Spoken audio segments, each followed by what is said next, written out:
all, it's the 26th of February 2016, Dan here from Essex, United Kingdom. So I'm out here in the backyard orchard and I'm constructing a frame for the polytunnel to be attached to, and then the frame is going to be nailed or screwed onto posts that are going to be knocked into the ground in order to stop this polytunnel from lifting. And then what I'm going to do is bury the plastic cover around the edges to make it even stronger, and then probably screw, using a batten, the plastic cover of the polytunnel onto the wooden frame that I'm currently constructing in order to make something that's never foolproof but far less likely to lift. So this video is the first part of a series I'm going to do to show how I excuse me, intend to make this polytunnel so it can't lift, because of course we've had Hurricane Doris here in the UK. Been a bit of damage to local buildings, local fences, that sort of thing.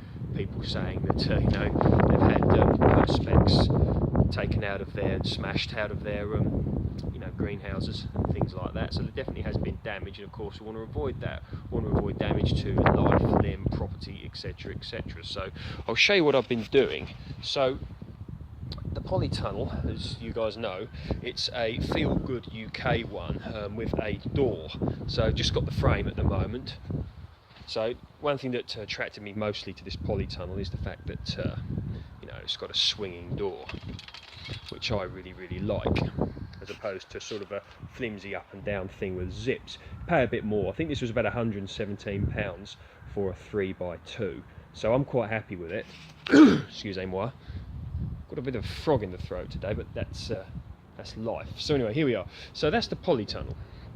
And the frame, you can see here, is going to be made of, this is 2x5s, and although this wood is tannalised, I've further treated it with a Ronseal wood preservative in order to extend its life, because of course it's going to be down there on the floor, on the ground, and the ground is going to be wet, and I'm going to be watering a lot in the polytunnel, so I want to make sure it lasts as long as possible.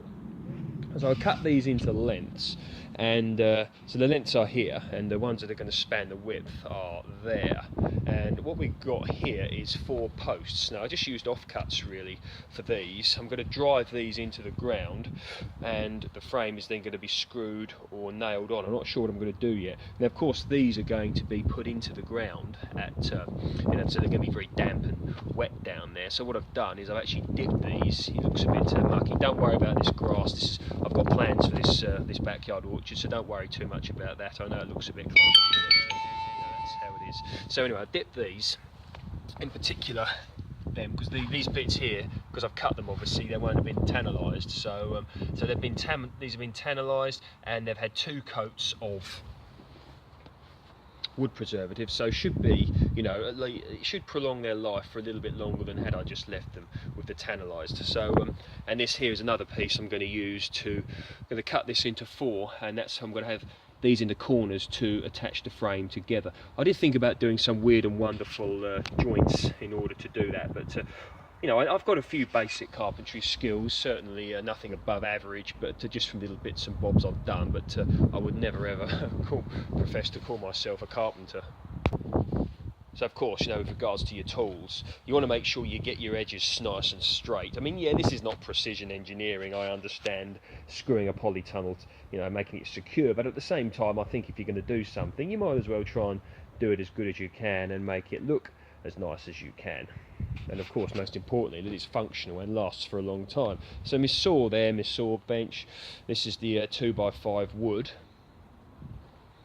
and we're all set to go. So the plan is I'm going to go down to I don't know, one of the places, and I'm going to buy some pipe fixings in order to, so the frame, if you imagine the frame underneath the frame of the polytunnel, and then this is going to be using the frame fixing or pipe fitting, whatever, you know, like a plumbing sort of thing, that's going to then be screwed to the frame.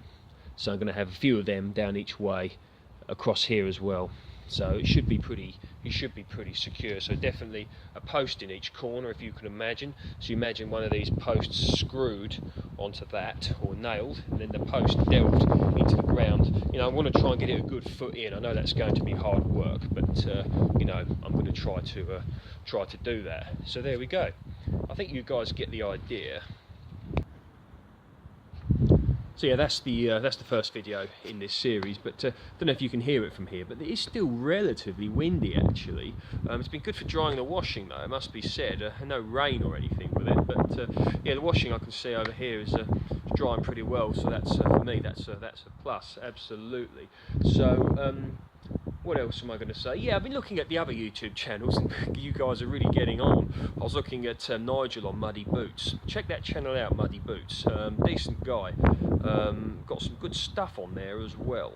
And he's setting tomato seeds, and I've not set anything yet, so I don't know if I'm behind, but I'm certainly not as far ahead as some. So pulled my finger out to really get this polytunnel done. I want to get this done within certainly, within the next 1 or 2 weeks, because I'm doing this in between work. So you guys know what that's like. You can't do everything at once. But once that's done, I'm going to get some shelves in there and set tomatoes.